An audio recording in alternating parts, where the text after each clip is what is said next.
Hello friends, நம்ம நீங்கள் என்ன பார்க்க போகிறோம் அப்படின்னா அனாயன்ஸில் படிக்கிற 4th செமஸ்டர் ஸ்டூடெண்ட்ஸ் உங்களுக்கான செமஸ்டர் எக்ஸாம் வந்து இப்போ நடந்துட்டு இருக்கு. ஸோ இன்றைக்கி நடந்த எக்ஸாம் கொஸ்டின் எப்படி வந்திருக்கு அப்படிங்கிற பற்றி தான் ஃப்ரெண்ட்ஸ் நம்ம பார்க்க போகிறோம். ஸோ நாளைக்கு அரியர் எக்ஸாம் எழுத போகிற ஸ்டூடெண்ட்ஸ் இந்த தப்பெல்லாம் பண்ணாதீங்க. ஸோ அது போக உங்களுக்கு ஹை மார்க்ஸ் எடுக்கிற டிப்ஸ் அண்ட் ட்ரிக்ஸ்லாம் நான் சொல்கிறேன். அந்த டிப்ஸ் அண்ட் ட்ரிக்ஸை ஃபாலோ பண்ணிக்கோங்க. ஸோ அதெல்லாம் என்ன அப்படிங்கிற இந்த வீடியோவில் பார்ப்போம். ஸோ வாங்க வீடியோக்குள்ள போகலாம். ஓகே ஃப்ரெண்ட்ஸ், ஃபர்ஸ்ட் எடுத்தோன்னா பார்த்தீங்க அப்படின்னா அனாயன்ஸில் படிக்கிற 4th செமஸ்டர் ஸ்டூடெண்ட்ஸ் உங்களுக்கான செமஸ்டர் எக்ஸாம் இப்போ நடந்துட்டு இருக்கு. ஸோ இன்றைக்கி நடந்த எக்ஸாம் கொஸ்டின் எப்படி வந்திருக்குன்னு பார்த்தீங்க அப்படின்னா நம்ம சேனலில் கம்யூனிட்டி டேப்பில் ஒரு ஓட்டிங் வச்சிருந்தோம். ஸோ அதில் ஓவராலாக பார்த்தீங்க அப்படின்னா நீ கொஸ்டின் மீடியம் வந்திருக்கு அப்படிங்கிற மாதிரி தான் ஓட் பண்ணியிருக்கீங்க. ஸோ ஒரு சில டிபார்ட்மெண்ட்ஸ்க்கு வந்து கொஸ்டின் ஈஸியாக வந்துருந்துச்சு. ஒரு எக்ஸாம்பிளுக்கு சிஎஸ்சி ஐடிக்கெலாம் கொஸ்டின் வந்து ரொம்ப ஈஸியாக இருந்துச்சு. ஸோ ஒரு சில டிபார்ட்மெண்ட்டுக்கு கொஞ்சம் கொஸ்டின் வந்து ட்விஸ்ட்டாக கேட்டிருக்காங்க அப்படிங்கிற மாதிரியும் சொன்னீங்க. ஸோ உங்களுக்கு கொஸ்டின் இன்றைக்கி எப்படி வந்திருக்கு, நீங்கள் எக்ஸாம் எப்படி பண்ணியிருக்கீங்க அப்படிங்கிற மறக்காமல் கமெண்ட் பண்ணுங்கள். ஸோ இன்றைக்கி எக்ஸாமில் ஈஸியாக பாஸ் ஆகலாம் அப்படிங்கிற மாதிரி தான் சொல்லியிருக்கீங்க. ஸோ நீங்கள் இன்னும் நம்ம கம்யூனிட்டி டேப்பில் ஓட் பண்ணல அப்படின்னா மறக்காமல் ஓட் பண்ணிக்கோங்க. ஸோ அப்போனா தான் இன்றைக்கி உங்களை மாதிரி எல்லாரும் எக்ஸாம் எப்படி பண்ணியிருக்காங்க அப்படிங்கிறத நீங்கள் தெரிஞ்சுக்கலாம். நாளைக்கு அரியர் எக்ஸாம் எழுத போகிற ஸ்டூடெண்ட்ஸ் கண்டிப்பாக வந்து இந்த தப்பெல்லாம் பண்ணாங்க. ஸோ ஃபஸ்ட்டு வந்து உங்களுக்கு ஏதாச்சும் ஒரு கொஸ்டின் தெரில அப்படின்னா கடைசி நேரத்தில் போய் வந்து உங்கள் ஃப்ரெண்ட்ஸ்கிட்டயோ இல்லை யார்கிட்டயோ வந்து அந்த கொஸ்டினை பற்றி கேட்காங்க. சப்போஸ் அவங்க சொல்லிக் கொடுக்குறாங்க, ஈஸியாக ஷார்ட்டாக சொல்லிக் கொடுக்காங்க அப்படின்னா அதை கேட்டுக்கோங்க. ஸோ அதே மாதிரி லாஸ்ட் மினிட்ல உங்கள் ஃப்ரெண்ட்ஸ் ஏதாச்சும் ஒரு கொஸ்டின் சொல்கிறாங்க அப்படின்னா அவங்க வெறும் டாபிக் மட்டும் சொல்கிறாங்க அப்படின்னா அதை வந்து கேட்காங்க. அவங்க உங்களுக்கு எக்ஸ்பிளைன் பண்ணுறாங்க அப்படின்னா அதை கேட்டுக்கோங்க. லாஸ்ட் மினிட்ல எக்ஸாமில் வந்து உங்களுக்கு அட்டன் பண்ண வந்து ஹெல்ப்ஃபுல்லாக இருக்கும். ஸோ அதே மாதிரி நாளைக்கு எக்ஸாமில் ஒரு கொஸ்டின் உங்களுக்கு தெரியாத கொஸ்டின் வந்துருச்சு அப்படின்னா அதில் என்ன கேட்டிருக்காங்களோ அதுக்கு ரிலேட்டடாக எழுத பாருங்கள். உங்களுக்கு அதுக்கு பல வேறு கொஸ்டின் தெரியும் அப்படிங்கிறக்காக நீங்கள் படித்த கொஸ்டின் எழுதி வைக்காதீங்க. ஏன்னா அதில் கேட்டிருக்க ரிலேட்டடாக எழுதிங்கன்னா கூட மார்க்ஸ் கிடைக்கும். ஸோ நீங்கள் வந்து சம்மந்தம் மேலே எழுதினீங்க அப்படின்னா கண்டிப்பாக மார்க்ஸ் கிடைக்காது.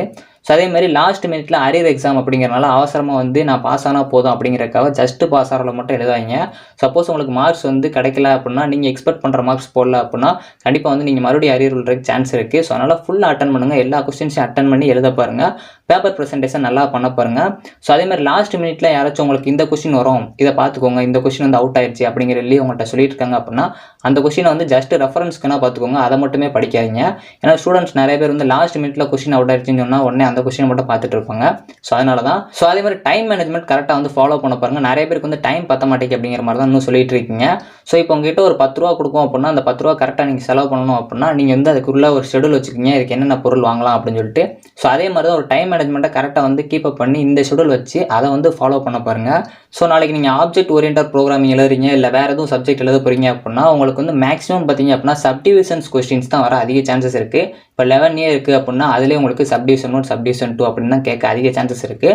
ஸோ அதனால் எல்லா டாபிக்ஸை கவர் பண்ணுங்கள். இதை மட்டும் பார்ப்போம், இதை மட்டும் பார்க்க வேண்டாம் அப்படின்னு சொல்லிட்டு எந்த ஒரு டாபிக் ஒமிட் பண்ணிடுறாங்க.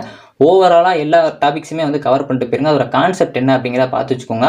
இப்போ சப்போஸ் உங்களுக்கு பார்க்க டைம் இல்லை அப்படின்னாலும் யூனிட் 1ல என்ன சொல்லியிருக்காங்க ஓவராலாக அப்படிங்கிற பற்றி பாருங்கள். ஏன்னா சப்போஸ் இப்போ உங்களுக்கு 11AB எந்த கொஸ்டினுமே தெரில அப்படின்னா நீங்கள் ரிலேட்டடாக எழுதுனா. ஸோ அதுக்காக தான். ஸோ அதே மாதிரி அனெக்ஸரில் கரெக்டாக டிக் பண்ண பாருங்கள். எந்த ஒரு மிஸ்டேக்கும் பண்ணாதீங்க. அனெக்ஸரில் ஸ்ட்ரைக் பண்ணிடுறாங்க.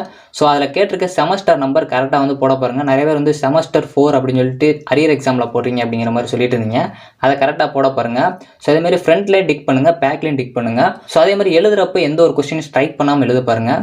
ஓகே ஃப்ரெண்ட்ஸ், இன்றைக்கி ஓவராலாக கொஸ்டின் மீடியம் வந்திருக்கு அப்படிங்கிற மாதிரி சொல்லியிருக்கீங்க. ஈஸியாக பாஸ் ஆகலாம் அப்படிங்கிற மாதிரி தான் சொல்லியிருக்கீங்க. நீங்கள் இன்னும் நம்ம கம்யூனிட்டி டேப்பில் ஓட் பண்ணல அப்படின்னா மறக்காமல் ஓட் பண்ணிக்கோங்க. இந்த வீடியோ பிடிச்சி அப்படின்னா லைக் பண்ணுங்கள், ஷேர் பண்ணுங்கள், கண்டிப்பாக சப்ஸ்கிரைப் பண்ணுங்கள். தேங்க்யூ ஃப்ரெண்ட்ஸ், நெக்ஸ்ட் வீடியோவில் சந்திப்போம்.